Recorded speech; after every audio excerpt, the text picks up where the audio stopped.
Boa tarde a todos, que a graça do Senhor Jesus seja com todos nós. Eu sou o pastor Sérgio da Igreja Batista Central Jardim Maravilha e eu estou trazendo neste dia uma reflexão sobre o jardim de oração, né? Essa reflexão foi feita pela Jaqueline Teixeira com o tema Uma Nova História. E o texto que ela recomendou se encontra em Gálatas capítulo 1, né? E o versículo-chave é o versículo de número 23, que nós vamos estar lendo nesse momento, que diz assim: Mas somente tinham ouvido dizer, aquele que já nos perseguiu, anuncia agora a fé que antes destruía, né? Então essa é uma carta do apóstolo Paulo, né, aos Gálatas, onde ele reafirma o seu apostolado, né, diante dos falsos mestres, né? Paulo ele tinha ali uma missão de estar orientando a igreja com relação à verdade. Só que havia ali no meio dos Gálatas alguns que infelizmente estavam pervertendo o Evangelho de Cristo e minando a autoridade do apóstolo Paulo, né? Então Paulo, ele, inspirado pelo Espírito Santo de Deus, ele escreveu essa carta com o fim de estar orientando a igreja, né, que se encontrava ali na Galácia, né? Essa é uma carta circular com relação à verdade. E o apóstolo Paulo, ele, nesse versículo, ele diz assim, ó: mas somente tinham ouvido dizer, aquele que já nos perseguiu anuncia agora a fé que antes destruía. Eu creio que com essa declaração, né, o apóstolo Paulo, ele mostra que muitos ficaram confusos com relação à sua conversão, né? Porque Paulo ele foi um feroz perseguidor da igreja, né? Ele assolava a igreja, esteve ali no momento em que Estevão foi morto, né? Foi o primeiro mártir, e ele ali aprovava aquela situação. Então, quando ele se converteu, muitas pessoas não acreditavam. A gente vê isso até no texto da palavra de Deus, que muitos discípulos procuravam fugir dele. E aí a gente vê que uma pessoa que foi fundamental na vida do apóstolo Paulo foi Barnabé, né? Que Barnabé pegou Paulo e levou até Antioquia, né? E ali começou a fazer um discipulado com Paulo, e Paulo se tornou, né, um grande homem de fé, né? Que escreveu várias cartas orientando a igreja com relação à palavra de Deus.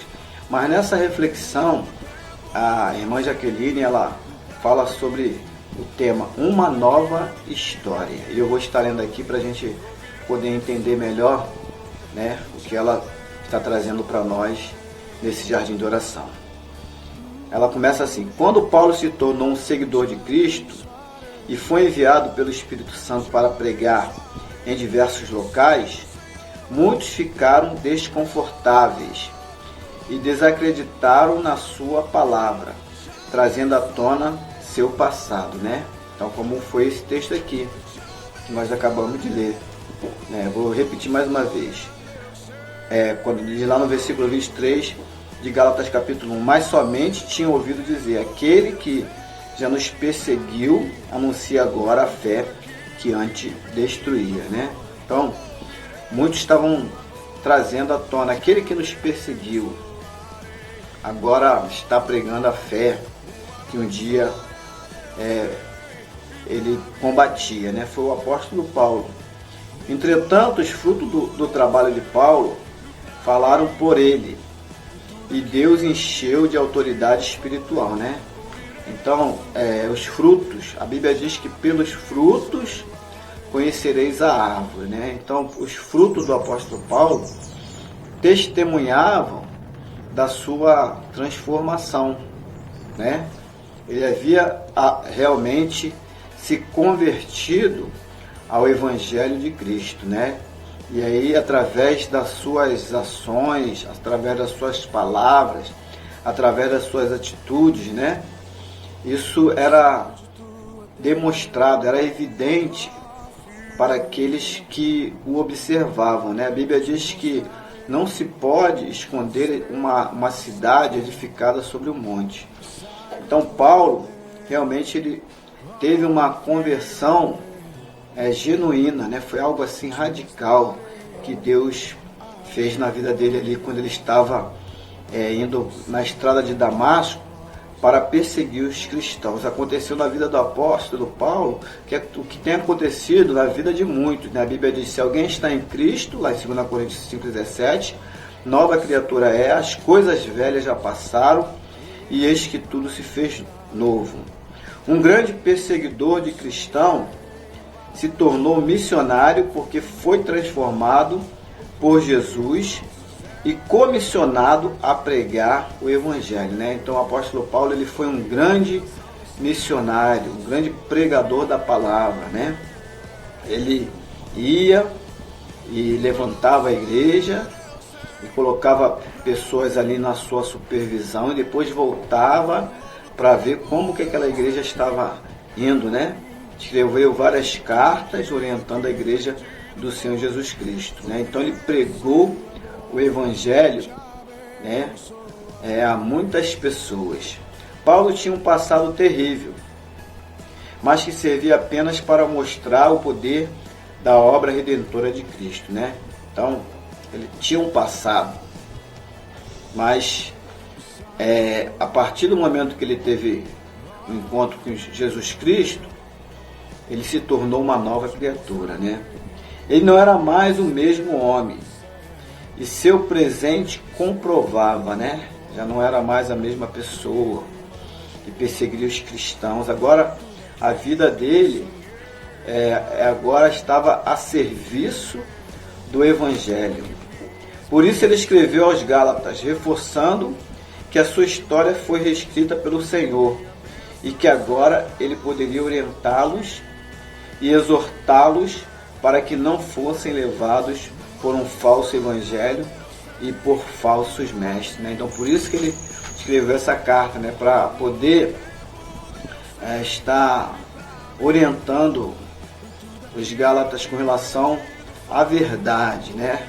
A gente já vê isso logo no capítulo 1, versículo 8, quando ele diz assim, ó: se alguém vos pregar um outro evangelho que vai além do que vos anunciamos, seja anátema, ou seja, maldito.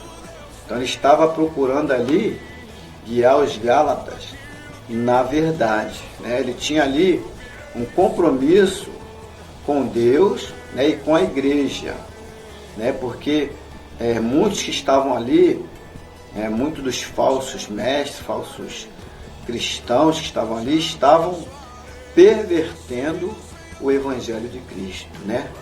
E minando a autoridade do apóstolo Paulo, porque se eles conseguissem minar essa autoridade, a sua palavra não teria mais valia, né? Então o apóstolo Paulo, com a autoridade de Deus, ele foi ali, confrontou os falsos mestres e levou ali aos Gálatas a verdade da palavra de Deus. Pode ser que você também tenha um passado do qual não se orgulhe, como aconteceu com o apóstolo Paulo, e por isso tenha receio de ser lembrado por quem você foi um dia. A boa notícia é que em Cristo você é nova criatura.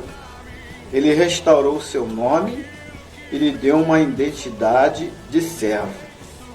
Faça como o apóstolo Paulo e preocupe-se apenas em manter sua integridade cristã da nova vida, frutificando no presente, né? Então, o que passou, passou. Agora é uma nova etapa, né?